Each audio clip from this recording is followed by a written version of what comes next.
Banyak faktor, Mas. Kalau ini nggak cuma satu faktor seperti saya katakan tadi. Iya. Nggak mungkin organisasi dunia sebesar FIFA reaksioner. Oke. Cuma ngelihat surat dari seorang gubernur, coret. Oh enggak, oh ya. Nggak mungkin. Apalagi ya. Pasti ada pertimbangan-pertimbangan lain, masalah-masalah lain. Ini yang menjadi pertimbangan dari FIFA. Harus juga melihat apa yang selama ini dilakukan PSSI. Gitu. Apakah kepengurusan lama ini tidak melakukan hal yang sebenarnya diinginkan oleh FIFA? Gitu. Atau seperti apa? Gitu. Jangan mencari kambing hitam karena ada beberapa orang lama yang bertanggung jawab terhadap proses itu. Ini masuk ke dalam PSSI sekarang. Iya, memang ketidaksiapan kita secara keseluruhan. Dan yang bertanggung jawab adalah yang awal adalah PSSI. Gitu. Oke. PSSI klaim bahwa kami baru sebulan kerja. Ya oke, tapi akuin dong kesalahan PSSI yang sekarang. Kan PSSI kan lanjutan. Jangan terus buang body. Terus akhirnya kisruh seperti ini.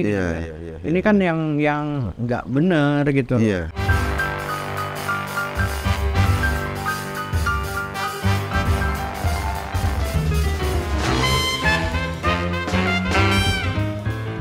Oke teman-teman, kita di acara Seruput Kopi.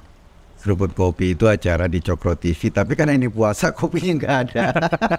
Kita masih ngomongin hal yang seru ini, soal sepak bola, final U20 dan lain-lain. Ada yang ngundang misalnya orang PSSI untuk ngomong, ada yang ngundang pengamat sepak bola, narasumbernya. Nah, jadi kita pengen lihat kondisi ini dari sisi supporter. Supporter tuh lebih menjiwai ketimbang penonton ya. Betul. Penonton tuh kayak saya, nonton di TV sambil lewat, sambil minum kopi, sambil megang handphone. Kalau supporter nggak mungkin gitu kan. Ada ini di lapangan kan. Nah dari sisi supporter, saya ngundang teman saya Ignatius Indro. Mas Indro ini ketua paguyuban supporter Timnas Indonesia. Oh, organisasi berarti ya? Organisasi. Itu anggotanya banyak?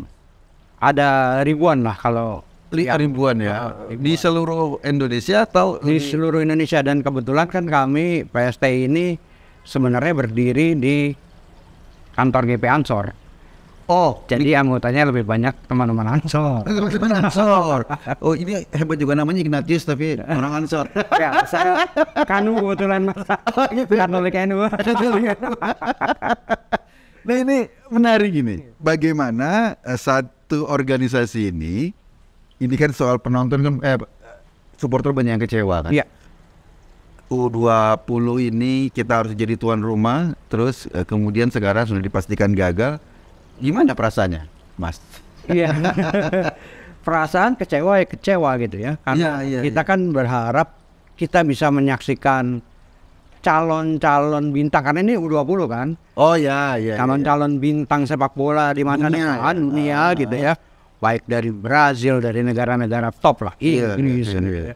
Bahkan Inggris kan kabarnya yang datang kalau misalnya ini salah satu pemain-pemain yang bermain di Liga Inggris juga gitu kan. Gitu. Ini jadi kesempatan kita untuk melihat secara langsung pemain-pemain berkualitas gitu. Nah tapi ini kan sudah dibatalkan oleh. Artinya kita nggak bisa lagi lihat langsung lah, kecuali punya tiket nanti terbang ke Argentina gitu. Betul. Jadi bagi supporter ini mahal sekali. Dan Indonesia kalau di Argentina berarti kita nggak ikutan ya? Enggak, karena Argentina kan nggak lolos. Indonesia nggak lolos juga ya? Jadi karena Indonesia dapat privilege bahwa karena tuan rumah. Nah sekarang ketika jatah tuan rumahnya dikasih ke Argentina. Jadi kita akhirnya nggak ikut main karena kita bukan tuan rumah. Tapi Mas Indro, kalau kita lihat ini, Anda pasti kecewa, saya juga mungkin mengalami hal yang sama. Setidaknya kalaupun bukan penggemar bola, suka iseng-iseng juga nonton. Tapi sebetulnya pertanyaan saya, Indonesia ini siap nggak sih jadi tuan rumah sebuah perhelatan Piala Dunia gitu menurut kacamata Anda ya? Jadi kan kejadiannya begini, ini Indonesia bidding 2019. Oke. Bidding 2019. Gol nih. Gol diterima. Oke. Dipilih lah jadi tuan rumah, calon tuan rumah terpilih. Setelah itu Presiden Jokowi mengeluarkan Impres nomor 3 tahun 2019. Impres untuk ini percepatan pembangunan sepak bola Indonesia. Oke. Gitu. Itu secara keseluruhan. Impres itu sangat luar biasa, bagus banget gitu ya bagi kita pencinta sepak bola. Wah, nih Impres satu-satunya cabang olahraga yang keluar Impresnya. Bola ini ya, sepak bola. Oke. Impres keluar, ini kan tandanya bahwa pemerintah serius untuk melakukan perbaikan infrastruktur. Ini melibatkan 12 kementerian dan 2 lembaga setingkat kementerian. Oh, Impres ini? Impres ini. Oh. Nah, itu seharusnya ini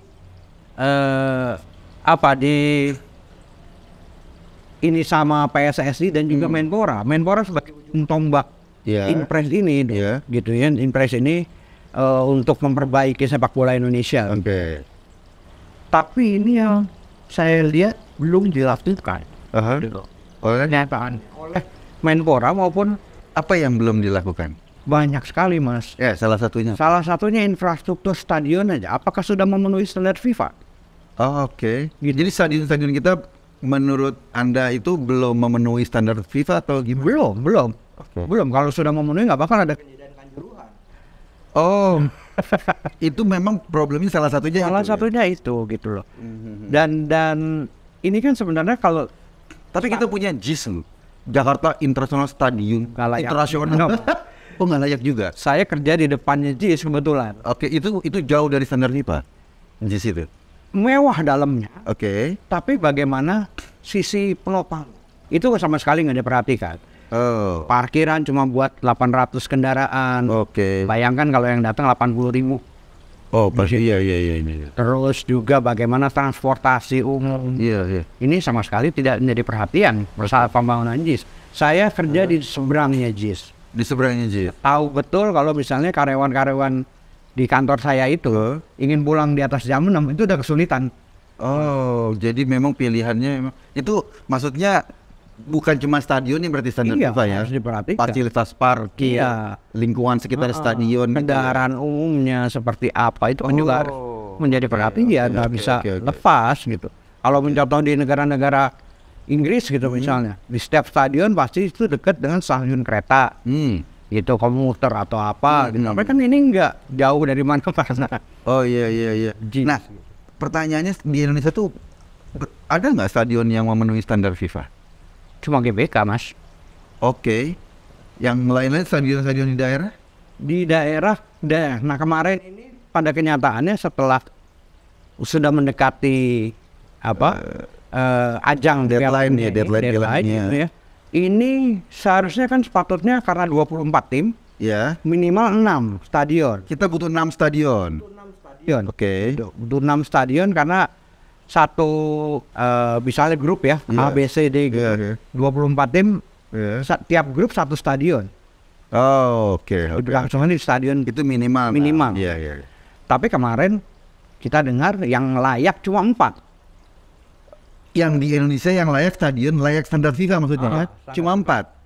Oh, kurang 2. Yang 2 masih harus banyak sekali perbaikan. Oke. Padahal waktunya udah sebentar lagi. Udah tinggal 2 bulan lagi gitu. Oke. Termasuk juga misalnya GBK rusak rumputnya karena kemarin Blackpink manggung di situ gitu. Yang akhirnya kan rumput itu nggak cepet di rumput sepak bola ya. Ini prosesnya kan lama, Mas. Perbaikan rumput itu. Iya. Nah itu gitu. Standarnya ternyata yang memenuhi standar benar-benar cuma 4. FIFA mungkin karena saya melihat FIFA ini kan sebuah organisasi besar. Oh iya dong. Organisasi dunia dan organisasi paling kaya. Oke, iya. Paling kaya, Mas. Kemarin final Piala Dunia kemarin. Iya. Satu pertandingan yang nonton 4,5 miliar orang di dunia. Itu duit, Mas.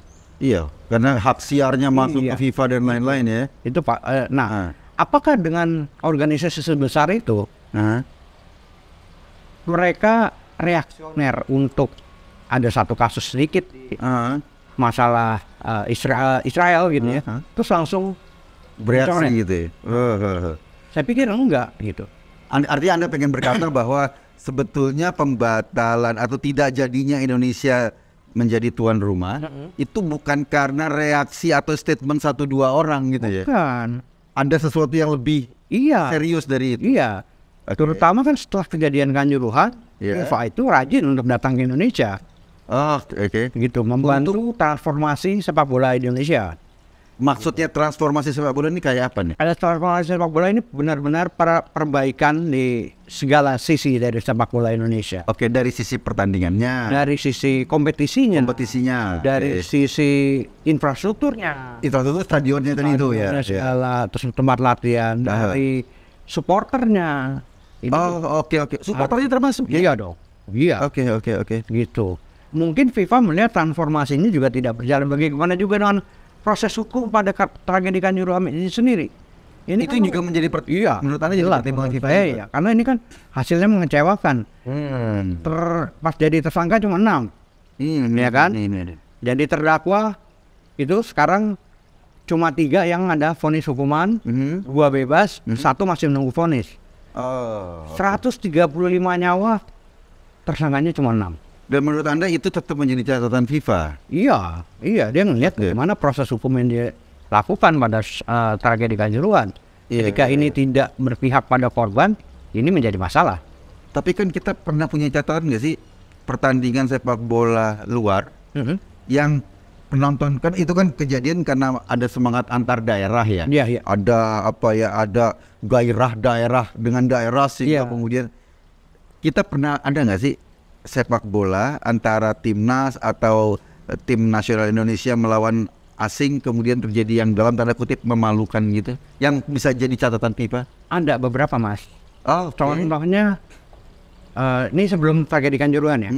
Saya ngalamin sendiri ketika saya nonton di GBK pertandingan Indonesia melawan Malaysia. Pertandingan Indonesia melawan Malaysia dan ada satu penonton supporter Indonesia yang lari ke depan rombongan supporter Malaysia dan dia melakukan provokasi sehingga penonton lain melakukan timbukan, lemparan ke dan ini diprotes sama Menteri Olahraganya Malaysia. Gitu.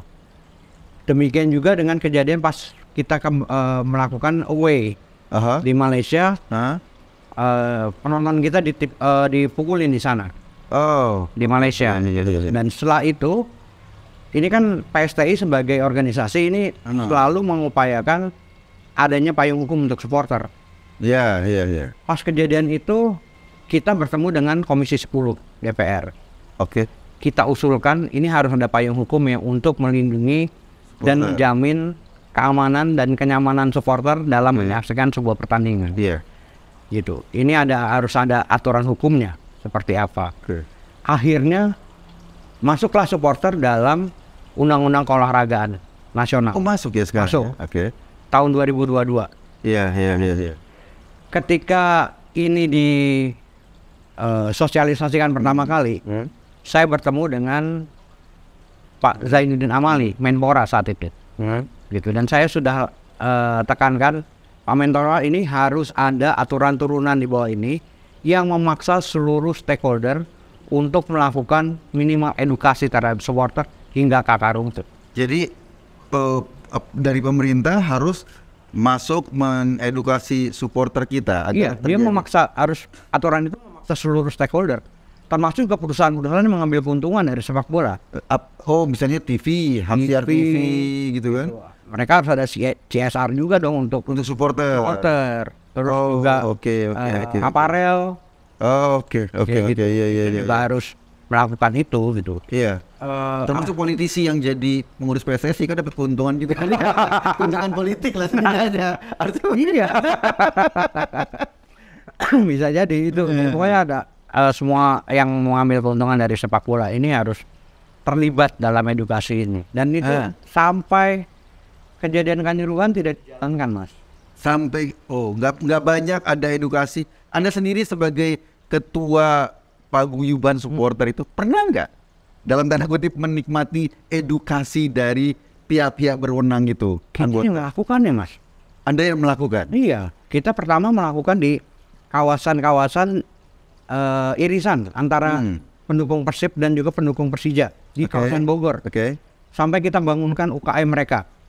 UKM atas nama mereka, padahal mereka fans Persija dan fans Persib. Akhirnya mereka melupakan rivalitas mereka. Oh, gabung gitu. Mereka gabung bikin UKM, oleh-oleh Bogor gitu. Di sana sayang pandemi, akhirnya tutup.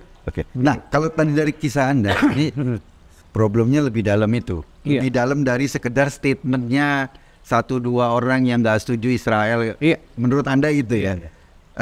Berarti kalau lebih dalam itu termasuk juga perilaku supporternya? Iya, harus menjadi perhatian. Harus menjadi perhatian. Bagaimana edukasinya? Gitu. Artinya kalau perilaku supporter kita tetap dalam tanda kutip kayak gini, FIFA nggak akan pernah ngasih kita sebagai tuan rumah event-event besar ya? Iya, karena selain perilaku supporter, bagaimana juga pengamanannya? Pengamanan juga harus. Kan contoh yang kejadian di GBK itu Mas, yang Malaysia itu. Iya kan? Itu kenapa terjadi sampai ada orang bisa ke depan supporter Malaysia? Itu karena stewardnya ikut nonton. Asik dia. Asik malah menikmati pertandingan. Bukannya jagain penonton, dia malah ikut nonton. Nah itu kan pelatihan itu juga harus dilakukan. Edukasi terhadap steward, pengamanan itu juga harus dilakukan dong. Gitu. Sampai kecolongan. Bahkan yang kejadian terakhir setelah Kanjuruhannya ada AFF di GBK, bus timnas Thailand ditimpukin. Gitu. Itu kan juga menjadi masalah, pengamanannya kok bisa lolos. Memberikan juga ya. Saya membayangkan ya kalau ini karena memang udah gak jadi ya. Saya membayangkan kalau jadi terus ada bus timnas Israel itu loh. Nah, itu iya kan? Iya. Artinya kan bukan cuma sekedar ditimpukin nih. Karena itu kan karena kebencian, bukan karena kebencian, mungkin karena kalah, kecewa. Ini ideologis loh kadang-kadang. Iya. Bagaimana kalau misalnya kita bertemu sama Israel dan kita kalah? Oh iya. Wah, itu yang dosa siapa itu?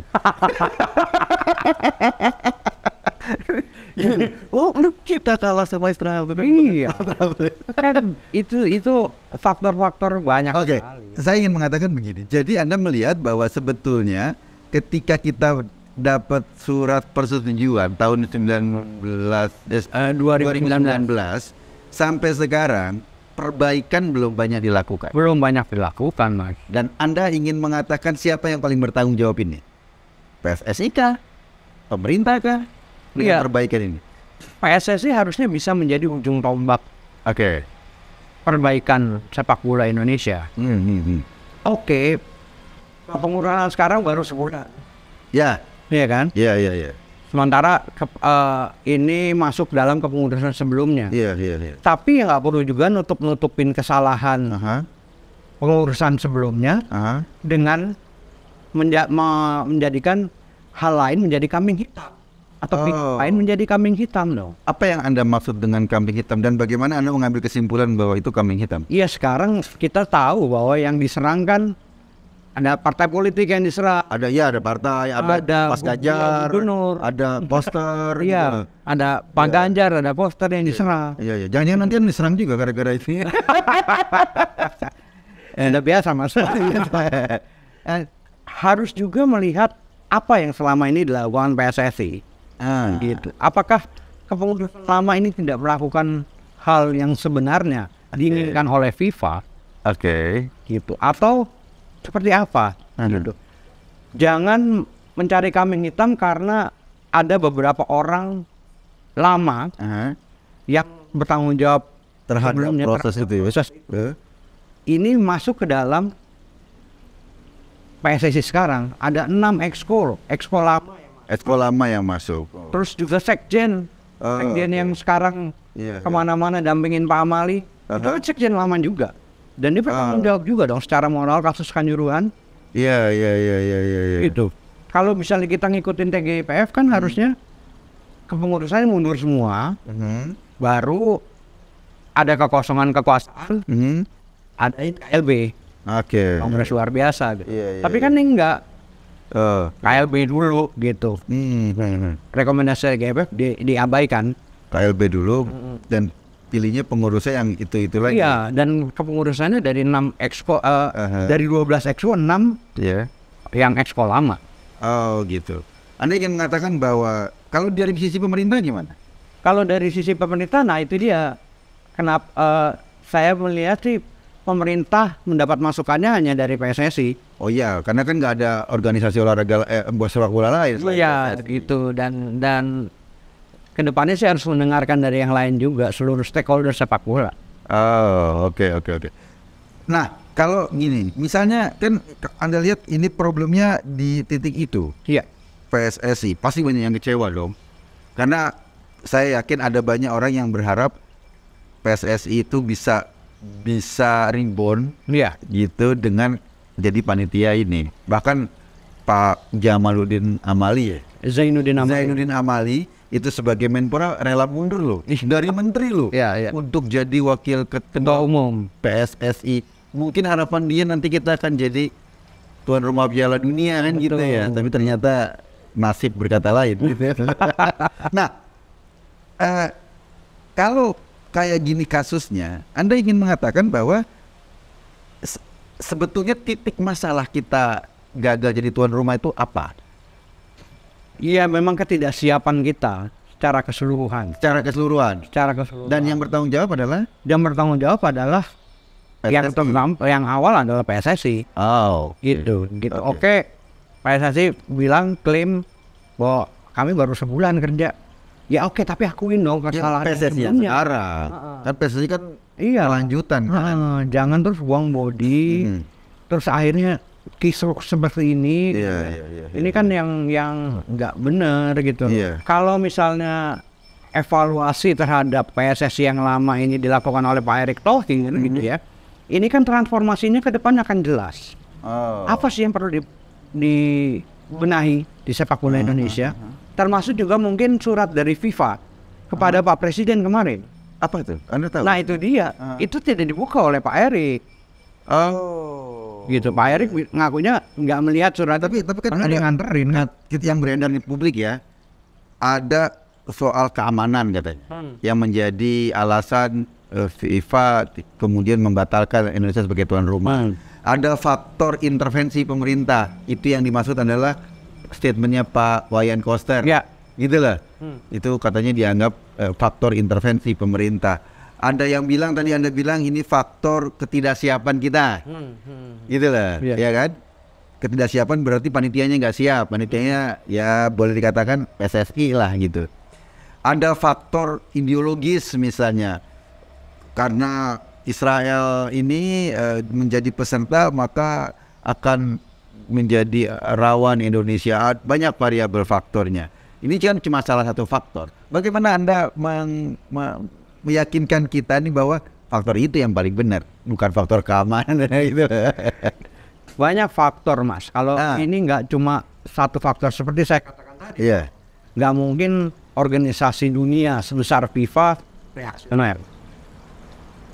Cuma ngelihat surat dari seorang gubernur, coret. Nggak mungkin. Apalagi pasti ada pertimbangan-pertimbangan lain, masalah-masalah lain. Ini yang menjadi pertimbangan dari FIFA. Itu banyak sekali. Persiapan venue, kesiapan keamanan, kesiapan juga supporter kita. Lalu nanti belum lagi ada masalah kalau misalnya di fan zone, pasti kan nanti kalau kita ngadain acara kita ada fan zone dong. Ntar ada penjualan alkohol untuk tamu-tamu asing, terjadi masalah lagi. Iya kan? Oke. Ini kan menjadi pertimbangan FIFA. FIFA itu punya koordinat intelijen lah pasti. Tapi kalau terjadi pertimbangan, kenapa kemudian dia menunjuk Indonesia menang bidding ya? Kalau itu problemnya kan dia udah tahu lama dong, pasti dong. Awalnya itu jaminan dari pemerintah yang membuat dia yakin bahwa Indonesia menjadi tuan rumah. Iya. Tapi kan dia melihat prosesnya. Ketika menjadi prosesnya itu bagus, ya dia akan terus bertahan dengan Indonesia sebagai tuan rumah. Tapi kan di sini ada macam-macam kendala, ada kanjuruhan, ada penumpukan supporter kan, kasus di Surabaya kan juga tuh pertandingan apa. Ini banyak sekali masalah. Nah, ini kan juga menjadi pertimbangan FIFA dong.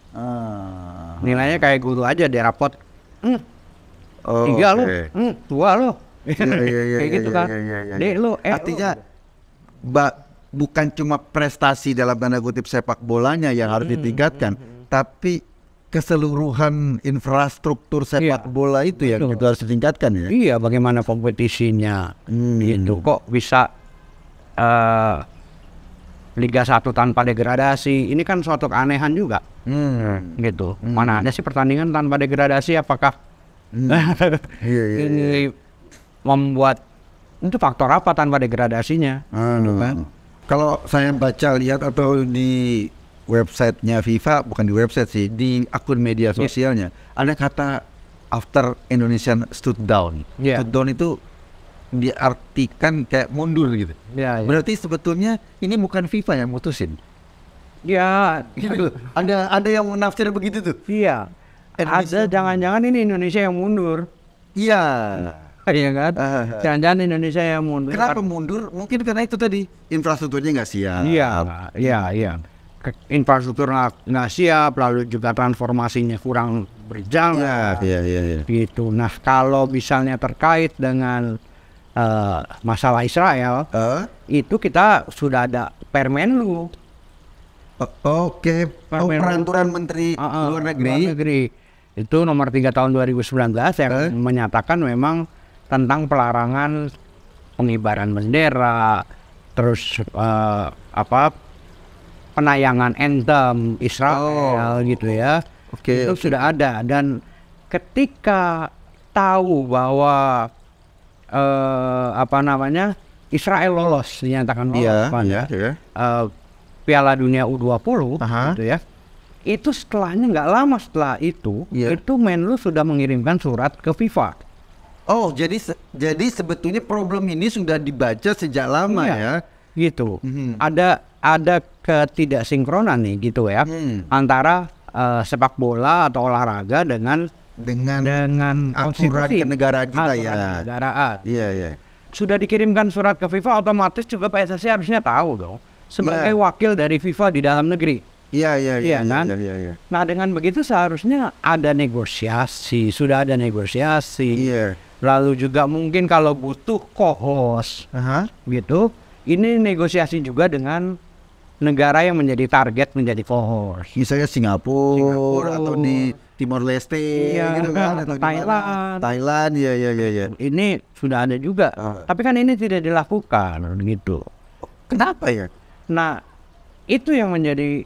Atau mereka sibuk dengan kasus kanjuruhan kan, itu menjadi beban PSSI itu sampai harus KLB. Tapi itu pengiriman surat ke FIFA itu sebelum kanjuruhan, Mas. Berarti udah bisa, maksudnya harusnya mereka sudah bisa bekerja ya? Sudah bisa bekerja, dan ini kan kesalahan dari PSSI, harusnya juga tidak ditutup-tutupi. Anda menafsir atau katakanlah kalaupun ini konten surat dari Deplu pasti sesuai dengan Permenlu itu ya? Iya dong. Karena ini kan ada masalah nih. Ini ada konstitusi yang kita di dalamnya ada melarang pengibaran bendera, lalu juga penyanyian anthem gitu. Penyanyi lagu kan itu kan menjadi syarat dari FIFA. Ketika datang dan mau nggak mau itu bagi pemain ya, itu kebanggaan. Jadi sebetulnya sorry ya, saya ingin ngomong. Pak Koster bilang kita tidak setuju kesebelasan Israel main di sini. Itu Pak Koster yang paling tertib hukum berarti ini.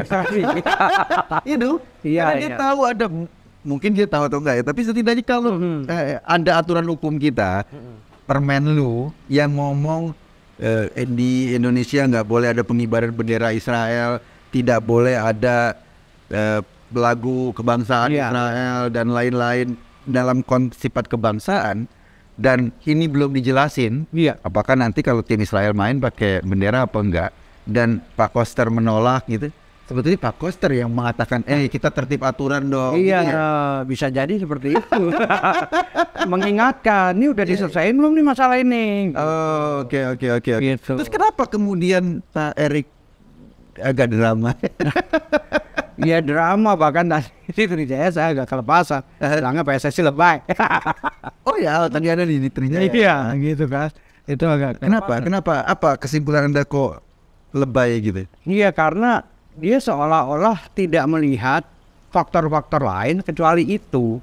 Kecuali faktor Israel ini yang membatalkan Indonesia menjadi tuan rumah. Tapi ada faktor-faktor lain yang tidak diungkapkan. Surat FIFA itu juga tidak diungkapkan oleh Pak Erik. Surat FIFA kepada Pak Jokowi. Gitu. Itu harusnya juga diungkapkan. Apa sih sebenarnya yang menjadi keberatan dari FIFA sehingga Indonesia enggak? Tapi kan suratnya ke Pak Jokowi, bukan ke Pak Erik. Tapi kan Pak Erik ketemu Pak Jokowi, harusnya kan sudah bisa membahas itu. Oh iya. Kan Pasti surat FIFA itu seputaran sepak bola kan? Iya. Dan sepak bola tuh ranahnya PSSI gitu. Surat itu berdasarkan kedatangan Gal Gadot, Indonesia enggak dong? Oh iya.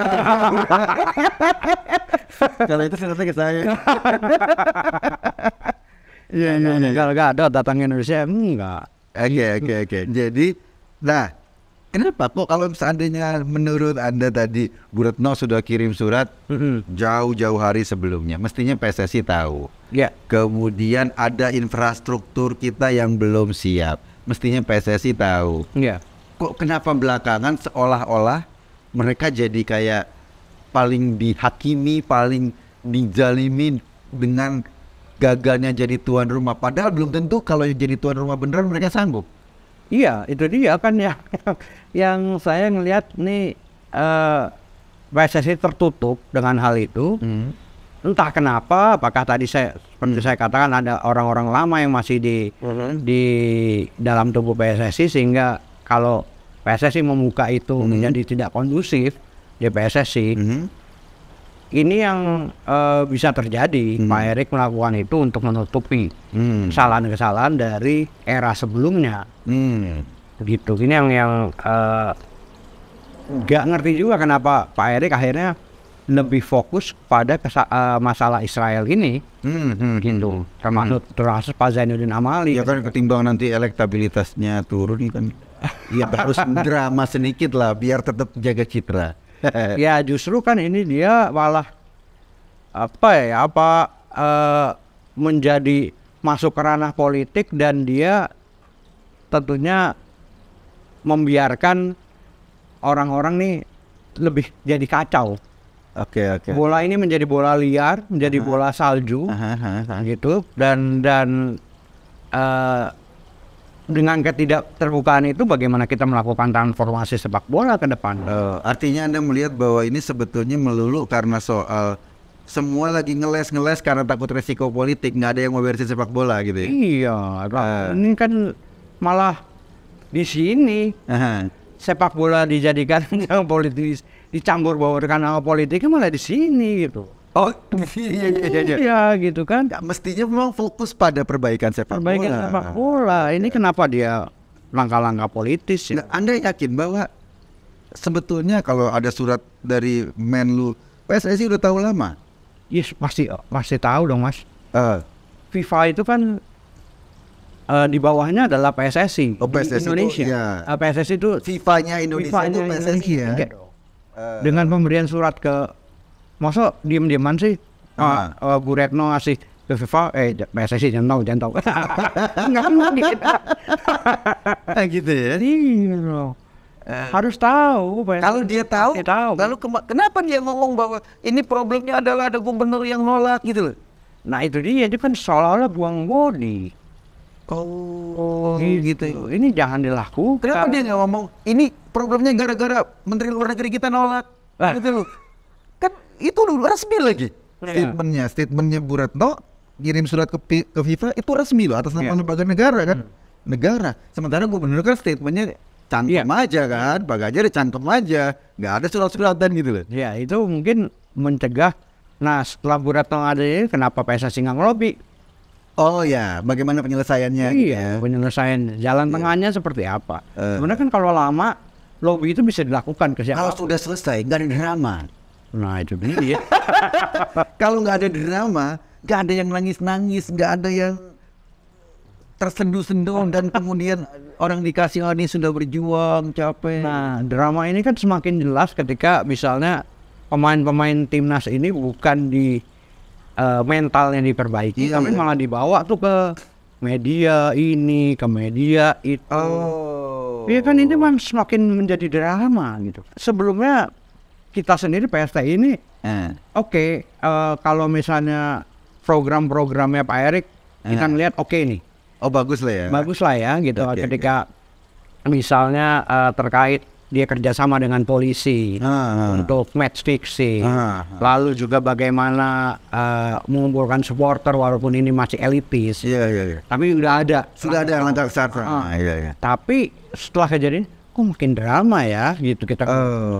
Kok makin dia lebih malah bukan menyembuhkan para pemain ini gitu ya, hati pemain ini, mau mental pemain ini, tapi malah dibawa ke media lah. Emang itu yang bawa PSSI? Iya pastinya yang izinin PSSI. Oh iya ya? Iya dong. Kalau PBSI pasti main bulu tangkis tuh, bukan main bola. Iya.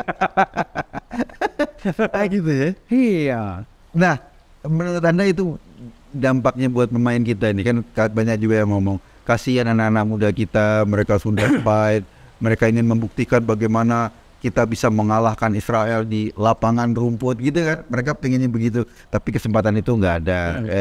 Dengan kondisi kayak gini, apa yang Anda harapkan dari mental teman-teman nih, adik-adik kita yang punya itu? Iya, harusnya mereka tetap fokus kepada bermain sepak bola.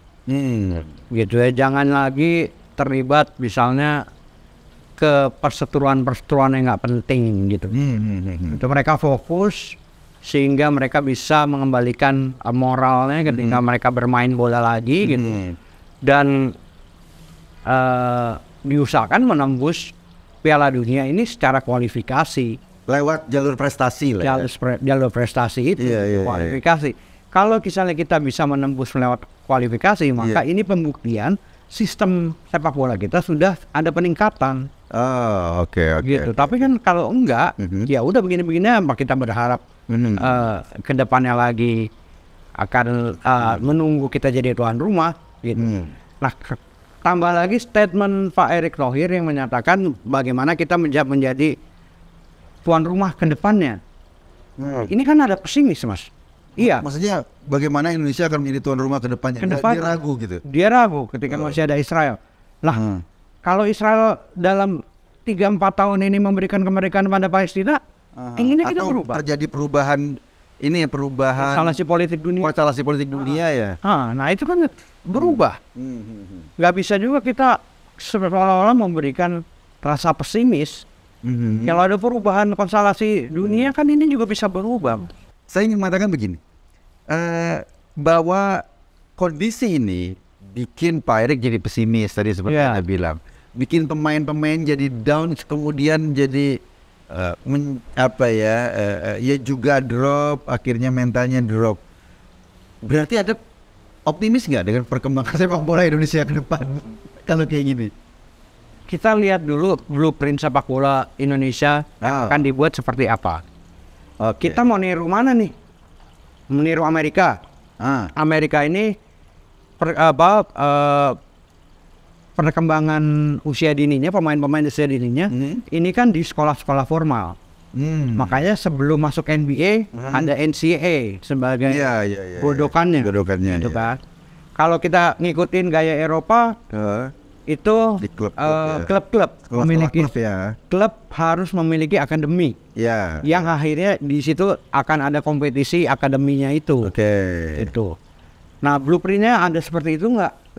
Kita mencontoh Jepang yang punya blueprint 100 tahun, target mereka juara Piala Dunia 2092 gitu ya. Tapi kan di 30 tahun prosesnya kemarin udah kelihatan. Mereka bisa mengalahkan. Kita mungkin blueprintnya dimulai dari Tarkam gitu. Itu gitu. Proses penggodokan. Iya, ya kayak gitu. Nah ini supporter juga bagaimana perhatiannya.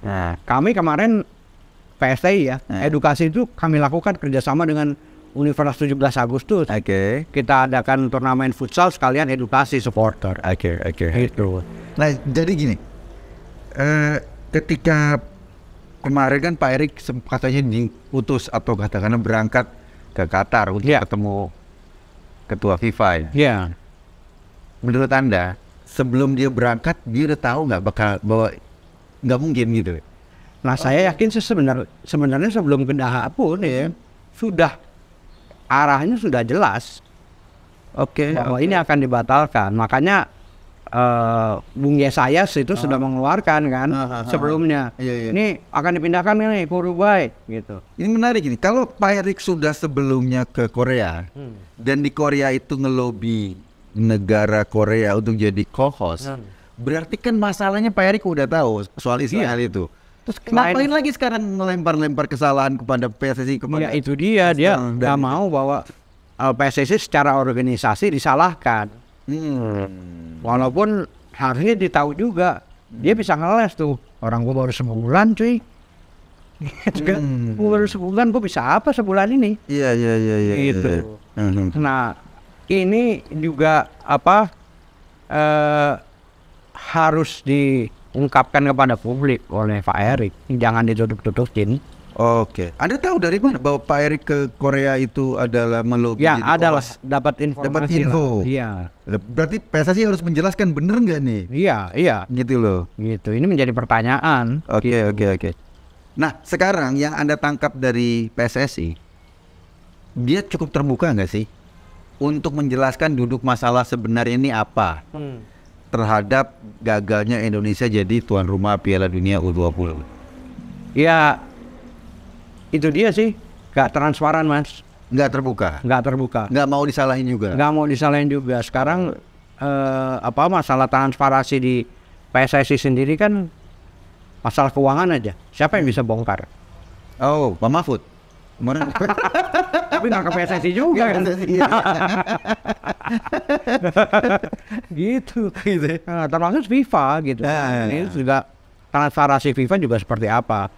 FIFA bukan lembaga yang sempurna, tapi ya otomatis dia adalah lembaga besar yang nggak mungkin juga dia reaksioner gitu.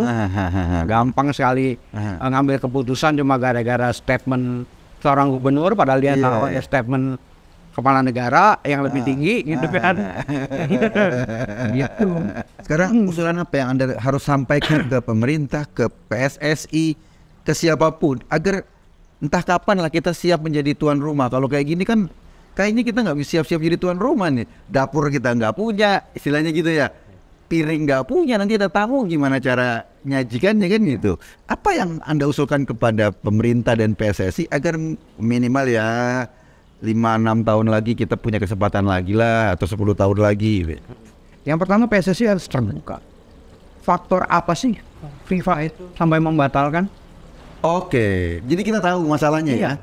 Dengan kita tahu masalahnya, yang menjadi perhatian FIFA, kita bisa memperbaikinya itu dalam proses transformasi sepak bola itu. Dengan blueprintnya seperti apa, blueprint sepak bola jangka pendek, jangka panjang, jangka menengah gitu kan. Ini seperti apa. Lalu dengan itu kita bisa memperbaikinya.